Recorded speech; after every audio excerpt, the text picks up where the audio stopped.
जय श्री कृष्ण मित्रों। कार्तिक मास कथा महत्यम अध्याय 11। एक बार सागर पुत्र जलंधर अपनी पत्नी वृंदा सहित असुरों से सम्मानित हुआ सभा में बैठा था। तभी गुरु शुक्राचार्य का वहां आगमन हुआ। उनके तेज से सभी दिशाएं प्रकाशित हो उठी। गुरु शुक्राचार्य को आता देखकर सागर पुत्र जलंधर ने असुरों सहित उठकर बड़े आदर से उन्हें प्रणाम किया। गुरु शुक्राचार्य ने उन सबको आशीर्वाद दिया। फिर जलंधर ने उन्हें एक दिव्य आसन पर बैठाकर स्वयं भी आसन ग्रहण किया। फिर सागर पुत्र जलंधर ने उनसे विनम्रतापूर्वक पूछा, हे गुरुजी, आप हमें यह बताने की कृपा करें कि राहु का सिर किसने काटा था। इस पर दैत्य गुरु शुक्राचार्य ने विरोचन पुत्र हिरण्याकशिपु और उसके धर्मात्मा पौत्र का परिचय देते हुए देवताओं और असुरों द्वारा समुद्र मंथन की कथा संक्षिप्त में सुनाते हुए बताया कि जब समुद्र से अमृत निकला तो उस समय देव रूप बनाकर राहु भी पीने बैठ गया। इस पर इंद्र के पक्षघाती भगवान विष्णु ने राहु का सिर काट डाला। अपने गुरु के मुख से इस प्रकार के वचन सुनकर जलंधर के क्रोध की सीमा न रही। उसके नेत्र लाल हो गए।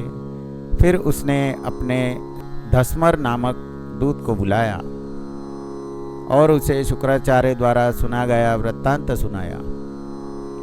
तत्पश्चात धस्मर को आज्ञा दी कि तुम शीघ्र ही इंद्रपुरी में जाकर इंद्र को मेरी शरण में लाओ। धस्मर जलंधर का बहुत आज्ञाकारी एवं निपुण दूत था। वह जल्द ही इंद्र की सुधर्मा नामक सभा में जा पहुंचा और जलंधर के शब्दों में इंद्र से बोला, हे देवता धाम, तुमने समुद्र का मंथन क्यों किया और मेरे पिता के समस्त रत्नों को क्यों ले लिया?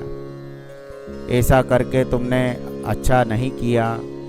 यदि तू अपना भला चाहता है तो उन सब रत्नों एवं देवताओं सहित मेरी शरण में आ जा, अन्यथा मैं तेरे राज्य का ध्वंस कर दूंगा। इसमें कुछ भी मिथ्या नहीं।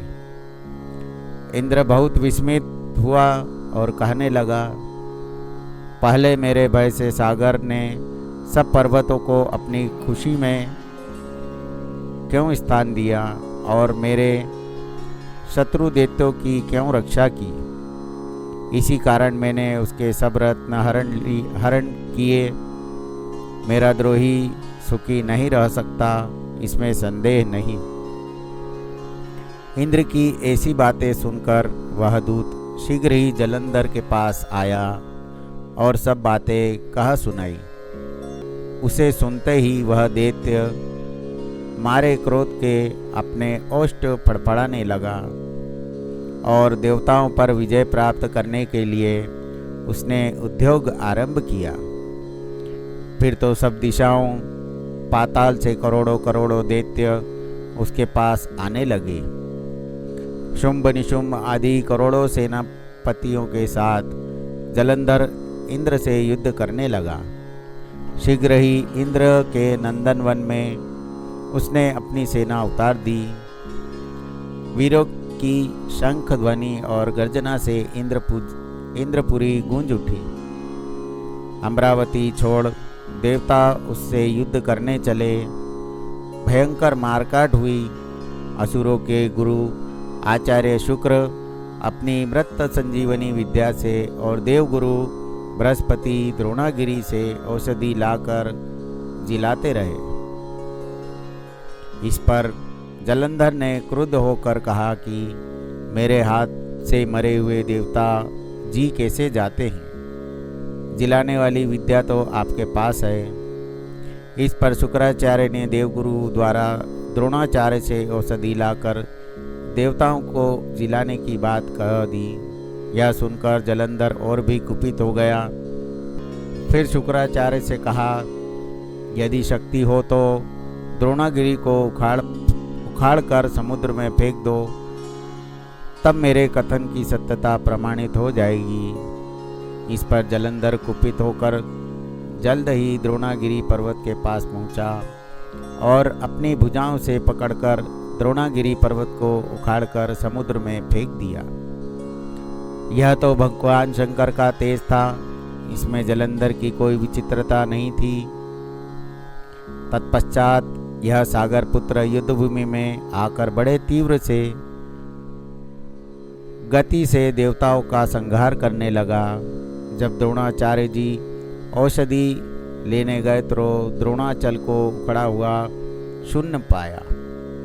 वह भयभीत तो देवताओं के पास आए और कहा कि युद्ध बंद कर दो, जलंधर को अब नहीं जीत सकोगे। पहले इंद्र ने शिव जी का अपमान किया था। यह सुन देवता युद्ध की आशा त्याग कर इधर उधर भाग गए।